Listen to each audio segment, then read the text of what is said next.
চ্যানেলে আপনাদের স্বাগত।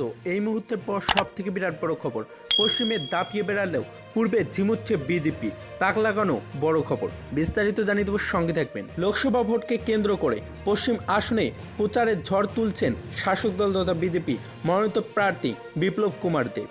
কখনো মুখ্যমন্ত্রীকে সাথে নিয়ে, আবার কখনো রাজ্য বিজেপির সভাপতি থেকে শুরু করে অন্য নেতৃত্ববিন্দুকে সাথে নিয়ে প্রতিদিনই তিনি যেখানে 3 থেকে 4টি কর্মসূচিতে অংশ নিচ্ছেন, সেই তুলনায় পূর্ব আসনে কিন্তু একেবারেই শূন্য পর্যায়ে। অথচ নির্বাচন ঘোষণার 4 দিন অতিক্রান্ত হয়ে গেছে, এখনও পর্যন্ত পূর্ব ত্রিপুরার মানুষ প্রার্থী কীর্তি সিং দেববর্মাকে স্বচক্ষে দেখতে পায়নি। ফলে বিভিন্ন মহল থেকে প্রশ্ন উঠতে শুরু করেছে, তবে কি কীর্তি সিং দেববর্মাকে প্রার্থী করে বেকায়দায় রয়েছেন বিজেপি? আবার কোনো মহল থেকে প্রশ্ন উঠেছে, বিশেষ করে মথার একটা বড় অংশ কীর্তি সিংকে পদ্মপতিকে প্রার্থী করায় কি বেকায়দায় রয়েছে মথা, যে কারণে পূর্ব ত্রিপুরা আসনে এখনও পর্যন্ত তেমন কোনো কর্মসূচি অনুষ্ঠিত করা হচ্ছে না।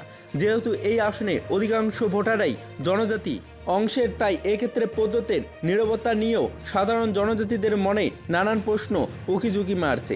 কারণ এই জনজাতিদের ভাবাবেগকে কাজে লাগিয়ে কিন্তু পদ্ধত তার দল এই জায়গায় এসে দাঁড়িয়েছে।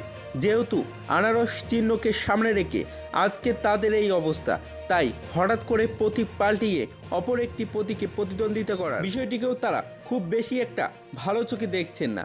যে কারণে পদ্ধত নিজেও পূর্ব আসনে বিজেপিকে সঙ্গী করে এখনও পর্যন্ত কোনো কর্মসূচি অনুষ্ঠিত করেনি। যদিও পদ্ধত ইতিমধ্যেই জানিয়ে দিয়েছেন প্রতীক কোনো ইস্যু নয়, জনজাতিদের স্বার্থে দিল্লিতে কথা বলতে পারবেন এমন কাউকে তিনি দিল্লি পাঠাতে চাইছেন, যে কারণে বোন কীর্তিকে তিনি দিল্লি পাঠানোর জন্য এই উদ্যোগ গ্রহণ করেছেন।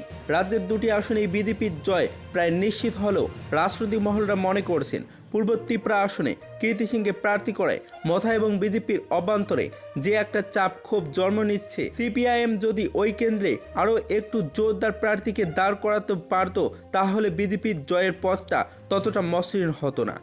যদি ভিডিওটি ভালো লাগে তাহলে একটি লাইক দিবেন, চ্যানেলে নতুন হলে সাবস্ক্রাইব করে পাশে থাকা বেল আইকনটি প্রেস করে রাখবেন এইরকম লেটেস্ট এনি ভিডিও আপডেটগুলি সর্বপ্রথম পাওয়ার জন্য।